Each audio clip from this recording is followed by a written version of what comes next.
steady. He's the guy right there. How about that? Okay, good.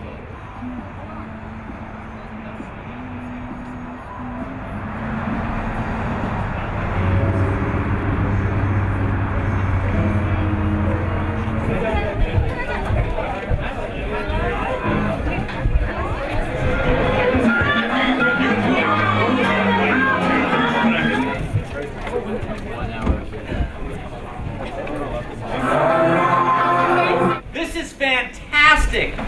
I am super impressed. I think we should give Aaron and Holman a big round of applause.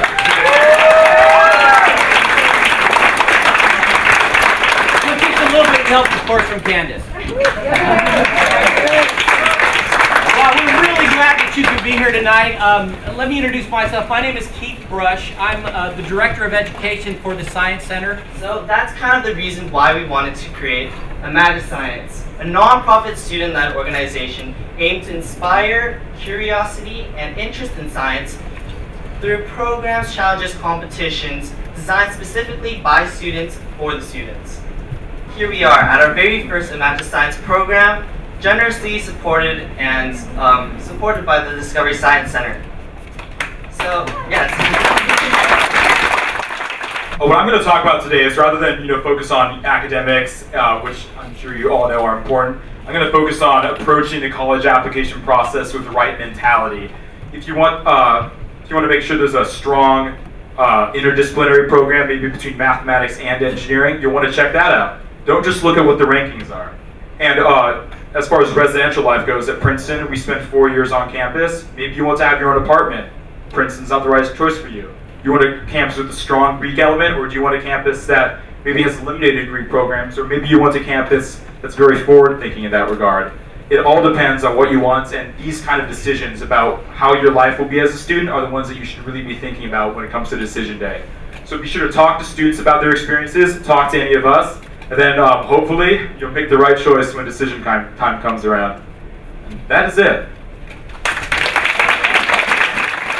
Now I will be introducing Robert Shilton. He is a senior at the University of Pennsylvania. How you guys doing? You can see all my information. I'm going to start off with just a quick intro to who I am. I'm actually from the Los Angeles area, so about an hour north of here. How I got in, you guys know all this basic stuff. Good grades, AP and honors courses. My piece that I'll say about that is I always hear people trying to take too many AP courses.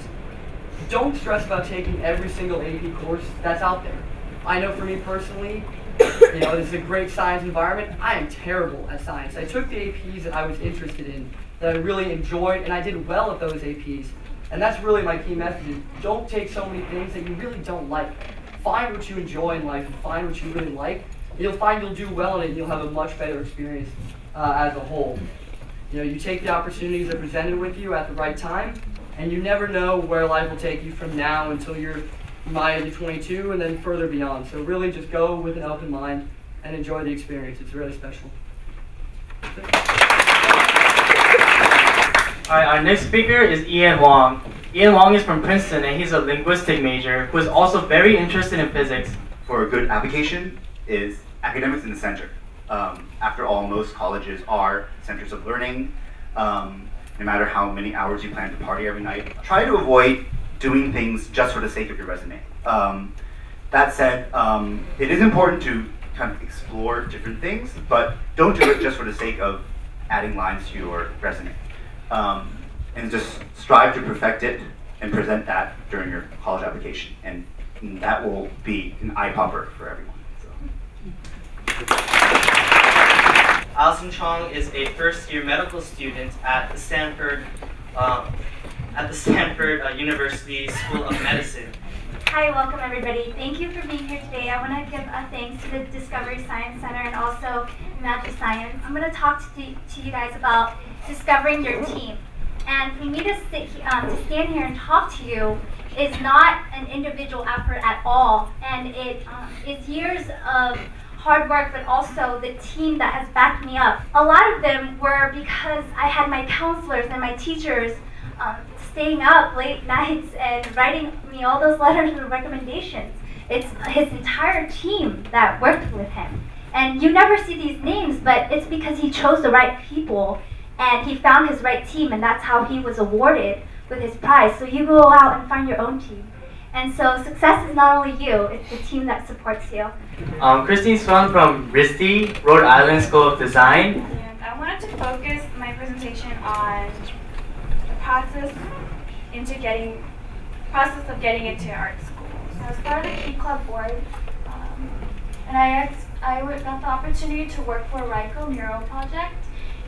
My AP art studio class actually was asked to come into the factory and draw a mural on the wall for them. I put together some of the images of my work that I did. Next up is Kevin Moe.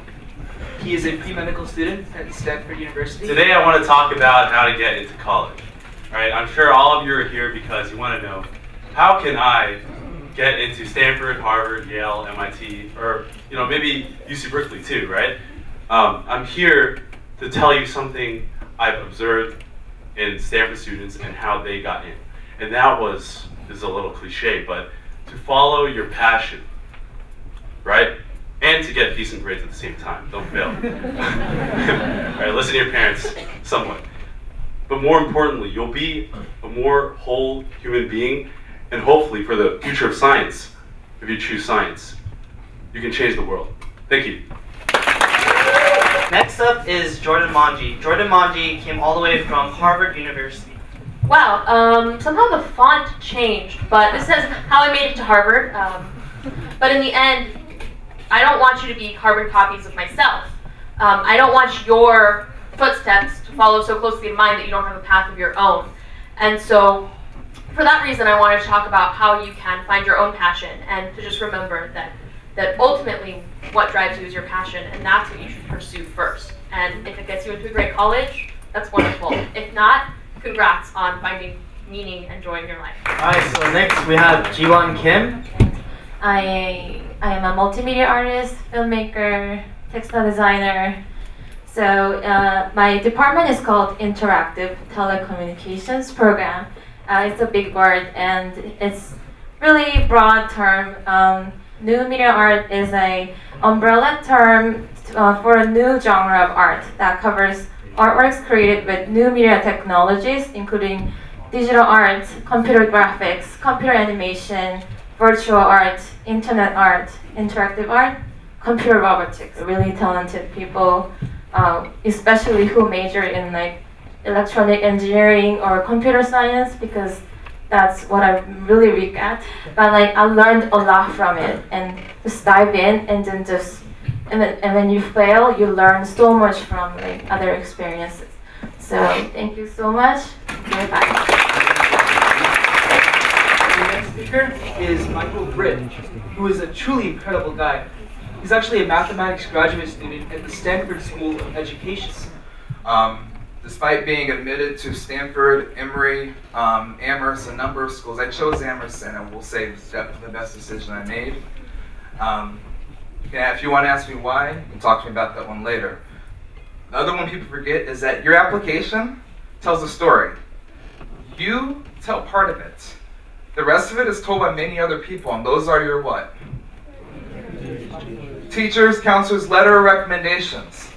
Like at 75 miles an hour through all these loops, corkscrews. I mean, doesn't that hurt? How do you build it?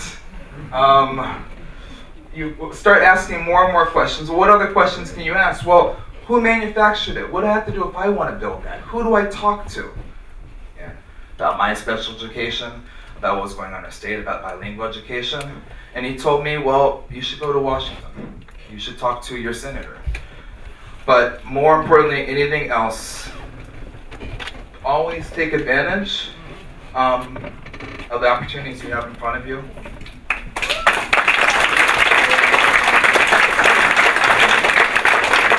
We have Dr. Rick Corey. Dr. Rick Corey, he graduated from MIT with his PhD. He did his doctoral research on artificial intelligence for flying robots. Now that's pretty cool, right?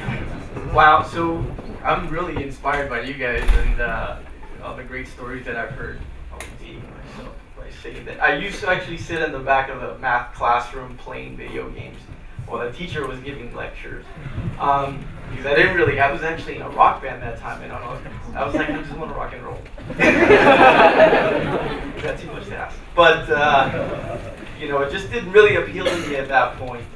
And what ended up happening is that, you know, just things got progressively worse until I barely actually graduated high school. I was probably somewhere in the 2.0 grade. Not too good. I actually filled a couple electives too, which I think is really hard to do, like graphic arts and woodworking.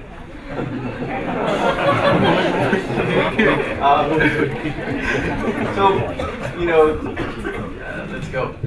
So, and after that I came back and I worked at NASA for a couple months, and with actually the first humanoid robot that was launched into space just this last February. It's kind of one of those things for me. I was always making a connection between movies and technology. I used to watch Star Wars, and actually now it's a reality. And that's one of those things, like you have this passion and this desire to make something happen, and which will make you work hard enough to do it, and then you will actually at some point start to realize it, and that just keeps feeding back. And you know, there were times where I even wanted to quit. I mean, those things happen just because we're all just human. But the thing that actually gets you to where you want to be is the people that you have around you, your friends and your family, and just believing in yourself and never giving up. Which sounds kind of cliche, but it's just so true. And until you actually hit that point, you'll start to realize how true that is. So this is actually kind of like, I just wanted to give you a little depiction of my passion. This is my passion. And some of these robots are real, some of these are not real.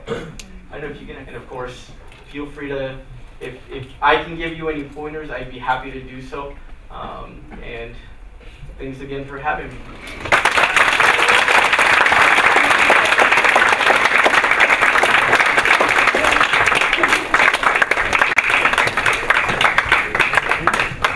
So can we give it up for all our speakers again?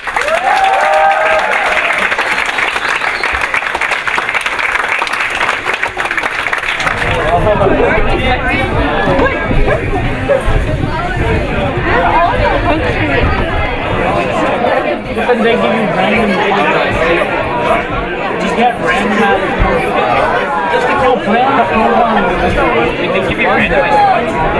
No, because I heard on the they give me random crap and little like the whole time I was like, set it up. Yeah, I do. No, plan. Find out.